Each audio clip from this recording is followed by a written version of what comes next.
Good morning. Welcome to today's PACE webinar on special education in California. My name is Jeannie Myung. I am the Director of Policy Research at PACE, and I was the Project Director of the PACE Policy Research Panel on Special Education, which you'll hear about today.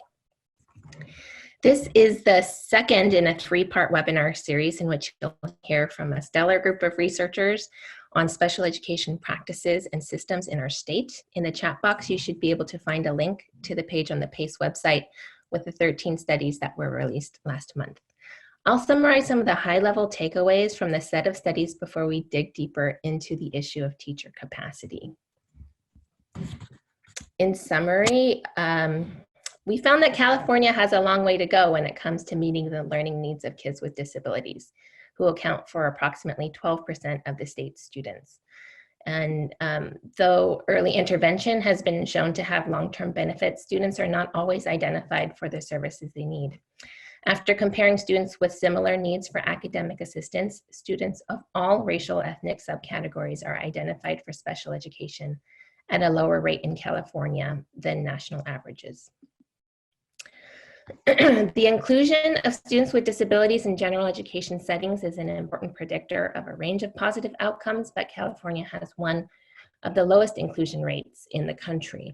In inclusive placements, students spend most of their day alongside peers without disabilities under the instruction of general education teachers, thus improving the educational experiences and outcomes of students with disabilities hinges on the capacity of both general and special education teachers to meet student learning needs. However, our research shows that teachers in both categories are underprepared. We will unpack this issue and potential paths forward in today's webinar.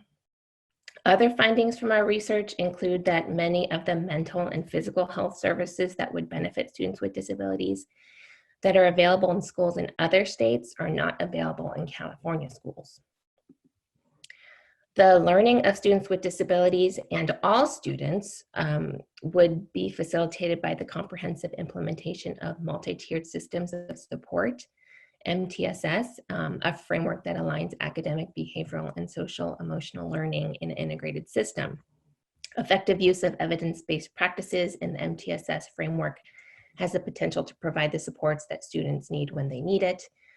But in California, the system is not adequately resourced to implement MTSS reliably at scale.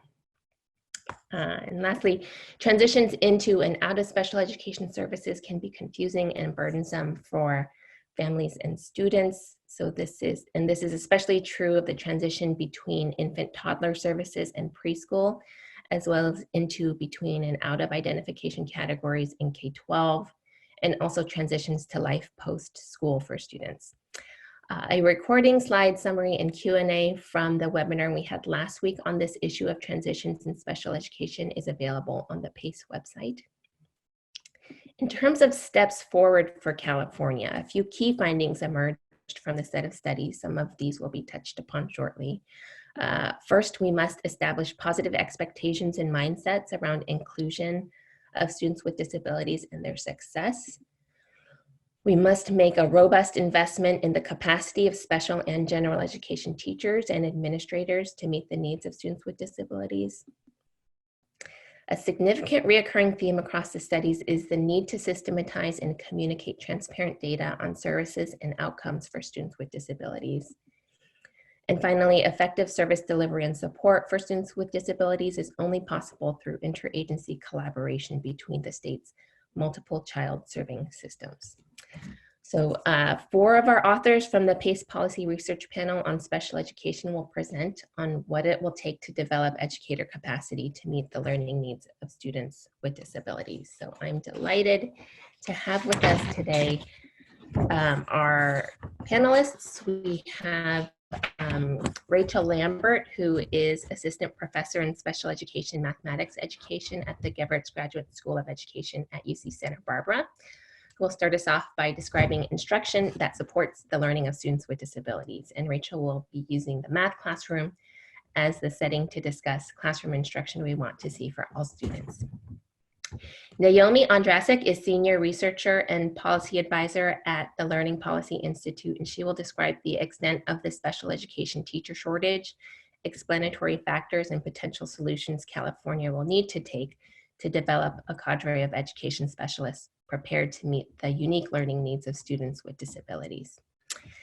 And as I mentioned earlier, providing the educational experiences and outcomes for students with disabilities will depend on the capacity of both special education teachers and general education teachers to meet student learning needs. So we have Jacob Kirksey, PhD candidate, also at the Gevwarts Graduate School of Education at UC Santa Barbara, who will discuss pre-service training in California to prepare general education teacher candidates to teach students with disabilities in inclusive settings.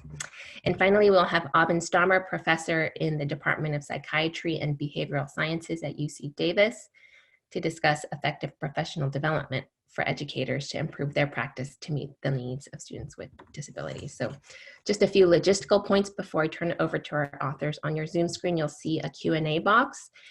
You may need to move your cursor around to find it, but please do type questions that you have for our presenters into that box. If you don't get a response through the Q&A box, we may get to your question at the end of the webinar, and if questions remain, our authors will respond to questions in writing after the webinar, and responses will be posted to the PACE website. So please do type in questions you have for our panelists into the Q&A box, even if we may not get to them today. And in our chat box, you'll find links from Sean Bernardo to the PACE briefs that are being presented by the authors. So thanks for doing that, Sean. And I'll also note that the slides and recording of this webinar will be posted to the PACE website as well. So with that, I'm pleased to turn it over to Rachel Lambert, who will talk us through instruction designed to meet the needs of diverse math learners. Thank you.